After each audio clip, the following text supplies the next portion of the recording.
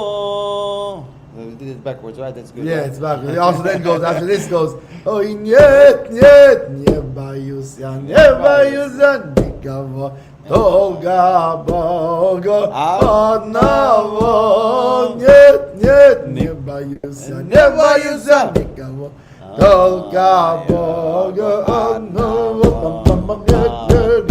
Yeah, but it's okay because with the modern technology, they can always play the YouTube and the Facebook. They can press the backwards key. Yeah. And now a special Torah from Rebbe Nachman of Breslov. And that's my cue? That's your cue. Okay. Yeah. Thank you, Gimel.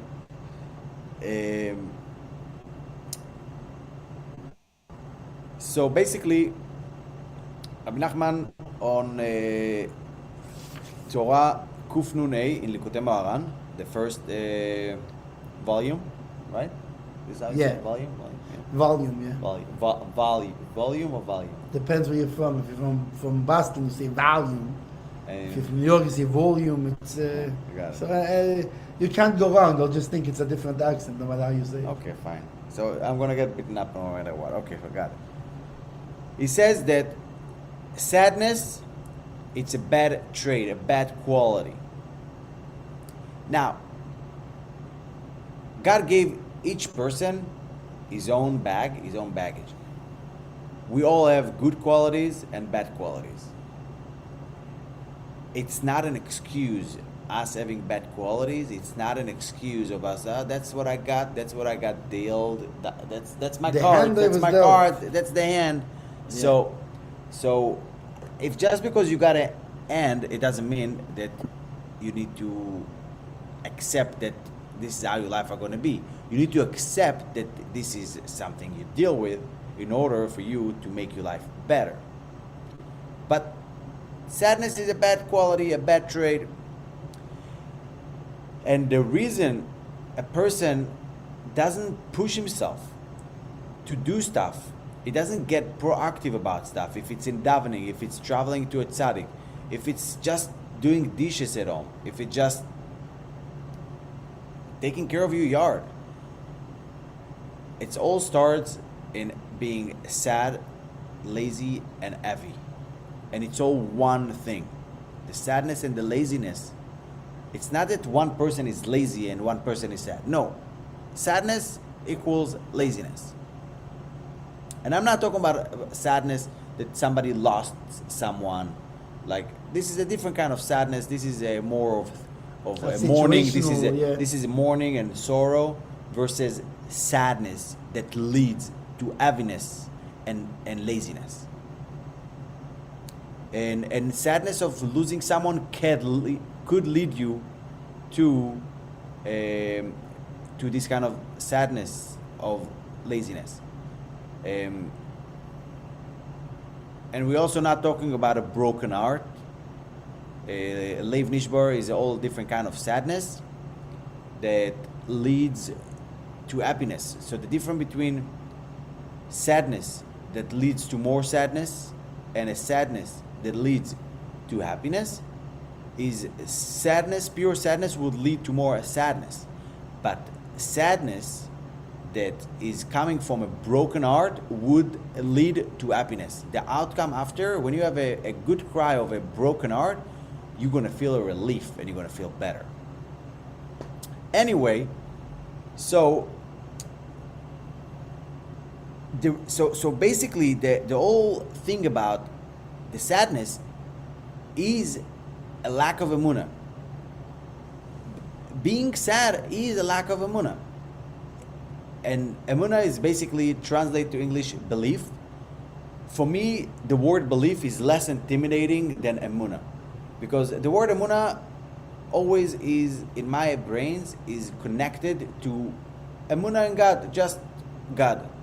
But the word belief is more of like, oh, you need to believe in yourself, you know. It's more of a belief than in more stuff than just God. So any of the situations that we spoke before, it's all lack of belief, like you're not 100% believing in the process or what's going on.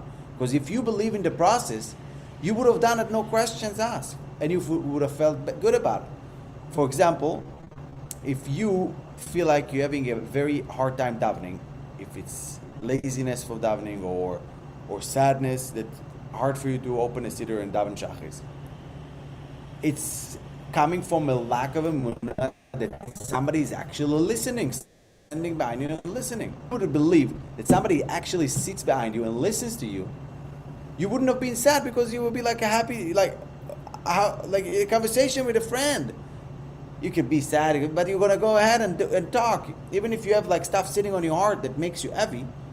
You're gonna actually go into this conversation and convey it in a you know, with passion and convincing and pushing it over, you know, like a conversation. Like right now, I believe that you're listening. So if I wouldn't believe that you're listening, I would have sound much more sleepy, you know. Oh wait, is the Wi-Fi on? Just kidding. Anybody there? So, and basically, so emunah is basically like land. When you have a good land, and you want to plant wheat or anything in it, it will grow so nice and strong that even good wind, a storm, it will rip the roof from the neighbor's house, but your plants are going to survive. And you can see it all the time here in Pittsburgh. People have great yards, and storms come, sidings flying, but the tomatoes are still good, right? Exactly. It's So- still good tomatoes. The tomatoes are still tomatoes. But if you are planting it in a rocky, tomatoes in a rocky or in a desert or in the beach sand, this thing is just 10 years later, you're going to come. All you're going to see is like sand or a rock. It's going to rot away and not even going to give any impact. So the same thing is emunah. And emunah is like a land. If you are able to bring your emunah to be a fertile land, you are gonna stay. You're gonna be drifting away from sadness and depression. And how do we connect the land to emunah? So Rabbi Nachman brings a pasuk and a gemara. The pasuk is from Megillat Esther. Ve'i omenet adasa. You let me know when I need to wrap it You're up. good. The pasuk is ve'i omenet adasa. Omen is a language of emunah, and this is how you know that he was raising her. It was growing her, growing. It's a language of gidul. In Hebrew, gidul is raising and growing. It's the same word, and this is how you know that the energy of raising is in the land, and emunah is the same thing as growing. And the second pasuk, the second thing is from the Gemara Shabbos. It says that emunah ze seder zraim, that you understand from it, because the seeds is basically faith, emunah, belief. So you understand from it that you have the energy of growth and sprouting comes from the land, and the land is emunah. I'm maybe a little bit getting ahead of myself here and confusing, but I understand that. I can assure you that. Right? Correct. So basically, if you're able to strengthen your emunah, you will be able to be in a much happier place. And another very vital part of it is patience. Patience and tolerance is something that helps bring emunah, and emunah helps bring patience and tolerance. And you learn it from another quality that it's one of the 13 qualities of Hashem, right?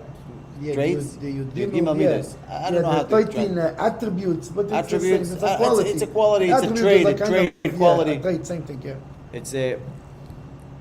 So it's called erech hapayim. Erech hapayim. How do you translate it properly into English? Erech hapayim is like a It's long, tough. a long fuse. In a direct translation, it means a long nose. This is why I say a long fuse. A long nose. This is the closest thing I can think of. Yeah. And what's the opposite of a long nose? Like erech hapayim, it's like you're lingering you nose. You know, the nose, according to Judaism, it's an indicator of a mood. Of they said about about Reuven and Shimon. Yeah. That ki be'apam argu ish. Yeah, they killed them with their They nose. killed them with their nose. But just they didn't because kill nobody with their nose, actually. But the Gemara explained that just by like giving them an eye, you say in Hebrew you want to say like ikmu et ha'af, they crooked their nose, but it's like giving them the eye, like come on, and this was kind of killing the person, like killing the vibe. So basically, erech hapayim is be able to lingering your anger, to lingering yourself, to tolerate what's going around, patience, and the patience leads to belief. When you have a 5-year-old, trying to I would say it on a 2-year-old, trying to eat with a spoon. If you don't have patience, you will never eat from a spoon. But in order for you to see that he is making a progress and taking one spoon in, and you're like, oh! If you didn't have the patience, you wouldn't have get to the point that you could see that he's doing it. So you wouldn't believe that he can actually do it. But because you sit and wait and give him a chance, even if it takes him a while. And the other way around too, no? Because he believes in himself because he sees that he succeeds. But also, if you didn't believe that it's going to happen, you wouldn't have the patience to wait to see it also. So it's both ways. So it's a both ways, and you don't have to start from one way or another. You could start from either way. You can start from the patience or from the belief. Join the party whenever you want. Yes, exactly. And there is a third part of it, but I don't think we're going to get to it today. But what's the third part? The third part is Eretz Yisrael. No. So let's say. But 1 second, we're not there yet. This is why I'm saying we might not going to get to it. So now, the opposite of erech hapayim is the patience. Is charonaf. It's another quality, right? Also a quality, but it's a negative quality. It's the opposite quality. It's opposite. Listen, each of the 13 qualities has an opposite quality. There is a concept. זה לעומת זה עשה. Yeah, this Everything- against this. This across from this. It created something. It created a man. It created a woman. Right? That's the best No, example. this is why we say across from it, not against across. it. עזר כנגדה. Yeah, help it across from, across, yeah. right. But But keneged could also mean against, but really it's the same meaning, the two words. It's just we're using them in a different context sometimes. he created evil and he created holiness and greatness and goodness. And there is only enough power to thrive one or the other. You could either be angry or you could be calm. You don't have enough power to operate anger at the same time. So either you have anger in you or you could work on it and be a patient person. Right. Also like in a response to a child, even if you're a man or a woman, you have to sometimes choose: am I gonna respond to the child in a more masculine way or in a more feminine way? Right. And you can it's one or the other. It's one or the other. Everything is one or the other. There is no both. And this is why we need more than one person in order to. That's why you have a tati and a mami. Yep. And we need to remember that people are different, and the difference is what creates life. Anyway, so where was I?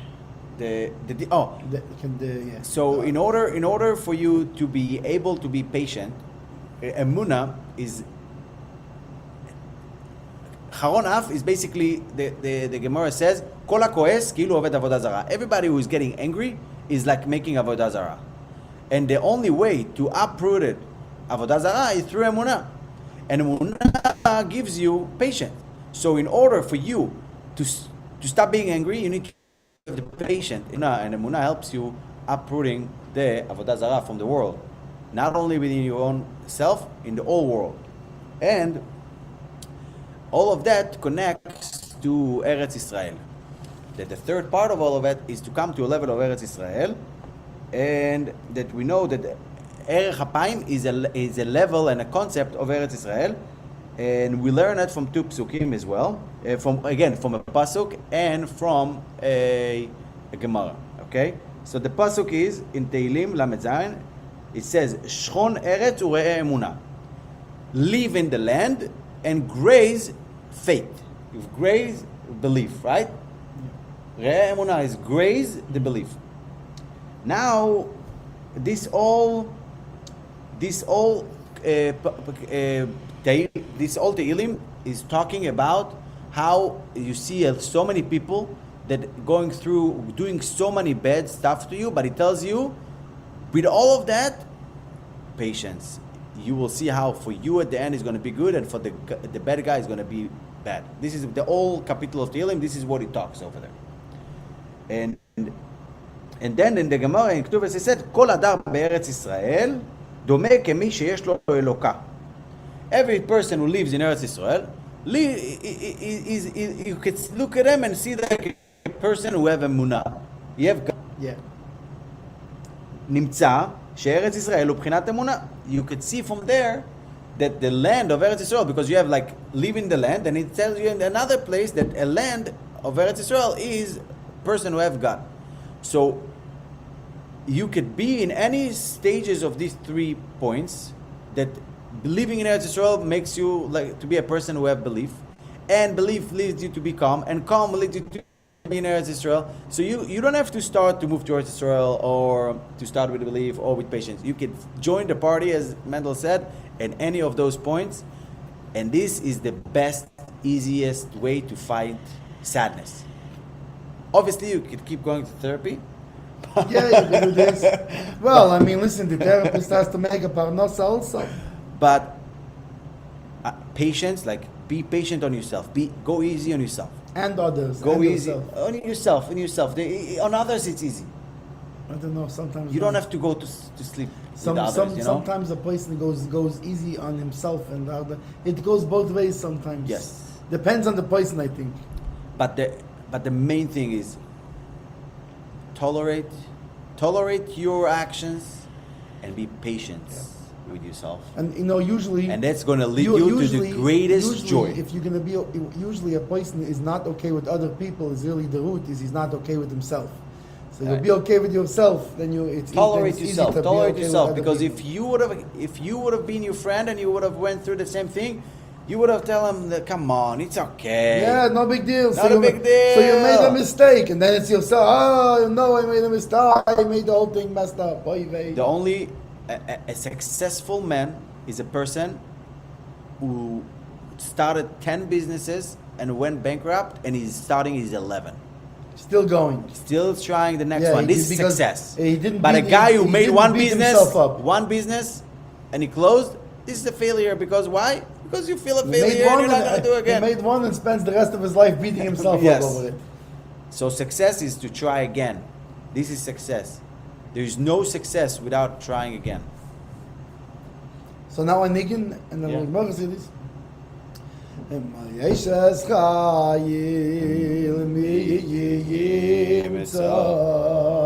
ורחק מפנינים מייחם פתח בו לבעלה ושלל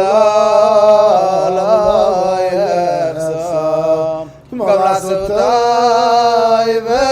ולעירה כל ימי חייהו דרשת צמר ובפשתים מטס בחפץ כפהו או יסוק אני יסייכר ממרחק תביא לך ותקום ביד לילה ותיתן טרף לביסו וחייק לנחויסהו זומם השדה ותיקחהו מפרי כפהו נתקם חגרו ויעז מסנהו ותיאמץ רויסהו תעמוק איתו סחרו לא יכבה בלילה נרו יודע שילך בקישוי וחפה תמכו בולך כפו בו סולני ויודע שילך לא אביין אולי סירה ביסו משולק כי כל ביסו לבושנים מעבדים אססו לו שגמן לבושנו ידע בשערים בעלום ושבטים זקני יורץ סדין אססו ותמכה וחגון אוזנו לכנעני ידע לבושו ותזרק לימים אחרי ביה פסחה בחכמה וסייס חסד על שוינו זויפיה וליחויס ואיסה וחמצלוס לא יסייכל כמו בניה וישרוה ויעלו ויעלו עבד ובייס עשו חיים ויעתר לי יסל כולנו שקר חן וגלי יביא אישה ירז אדוני תזלל תנו לו מפרי ידהו ויעללו בשורים מעשיה. Okay, Chassidus part 2. Chassidus brought 4 innovations into the world. 4 innovations? 4 innovations, 4 new things. 1, the Baal Shem Tov awakened the world from a spiritual coma. Two is that a chassid is not satisfied with fulfilling the minimum requirement, but rather he or she goes beyond the letter of the law in everything they do. And everything means everything. Everything. Chassidus, the third thing, is that Chassidus empowers a person to change their nature so that they can change from one who is self-serving to one who serves Hashem. For Chassidus revealed the hidden levels of Torah. Right? You have the Sod, the Kabbalah, which was originally hidden only for a few select people, and through Chassidus it became that everybody can access it. How? By using down-to-earth metaphors, mashalim, so that even the animal soul can relate to Hashem. In this way, Chassidus enabled everybody, even those without a lofty soul, who before only they could understand it, but everybody could understand godliness through their intellect, and it eliminated the need to crush the body through fasting and other forms of self-mortification, which is how they used to do before, as a means to reach a state of purity that would allow them to understand Hashem. Now, Chassidus revealed at least 4 new aspects of Torah and godly service. Nevertheless, Chassidus is not defined by specific acts, and it's not limited to specific ideas. Rather, it is a point, a nekuda, a way of comprehending Hashem. Therefore, the superior qualities that Chassidus revealed do not define the essence of Chassidus. The essence of Chassidus, rather, is the quintessential point that is completely abstract and separate from the qualities which branch out from it. However, because of it, those qualities exist. Even though each one of those qualities, just like, like by Hashem, He has qualities, He's kind, He's merciful, but kind does not define Him, and merciful does not define Him. Now this point is why, because it's a new light that came out from the innermost level of godly Keser, the crown of Hashem, and even higher than this, meaning from the highest reaches of creation. And because Chassidus, it's not just an idea, but rather it is the idea is a coming down of the godly light itself, of Hashem's infinite light. And that's why it is just like Hashem Himself, even though it has all these qualities, the qualities cannot define it. The detailed ideas that are manifest to Chassidus, they are only ramifications of the actual point, which the actual point is unified. It's a thing that's a yochid. It really in itself is a pure, simple light, and the essence is not made of separate pieces. Now, Torah is the epitome of perfection. Torah is perfect. Now, generally, we know people aren't perfect, and the world isn't perfect, but the Torah is perfect. And its perfection is both in terms of the intellect of Torah, as well as the emotional things of parts of Torah. For example, when to be kind and when to have strength and when to have judgment. That right when people say, "Oh, I don't know," the people say, "Oh, how can I believe in a God who says?" Wait a second. You decide what's right, and now you're going to decide if God is right or wrong, or God decides what's right. And now so this is Torah. So by us with Jews, we accept the Torah, and we accept that what it says in the Torah is right, and what it says, with the famous story with King Shaul, King Saul, how did he lose the kingdom for his family? Because Shmuel told him to kill all of Amalek, and to kill even the animals. Even the animal, what they say, and he came and they was making sacrifice. He says, "What's this?" He says, "Oh, we took the animals to sacrifice to Hashem." And he says, and Shmuel answers him, "This is what Hashem does. He want your sacrifices, or more than that, He wants that you listen to what He's telling you to do." Right? Yeah. Now the Torah contains the highest level of intellect. Why? Because, like it says, "Kihi chochmoscha ubinoscha," right? It is your chachma and your bina. It's not something a person came up with, but rather it is his intellect. And even greater than that, the Torah is the life source of the entire world. In fact, the existence of the world depends on a small detail in the Torah. Right? The whole world, if one small detail in the Torah would be different, there could be no world. But the essence of Torah is much higher than just enlivening a universe. Rather, the essence of Torah is bonded to the Infinite One, blessed be He. And therefore, it automatically includes all perfection, for just as He is perfect, so too it is perfect. And the essence of Torah, the way it is bound with the Infinite One, is realized through Chassidus. The other parts of Torah, Pardes, right, Pshat, Remez, Dush, Soid, right, they all express the point in a specific way.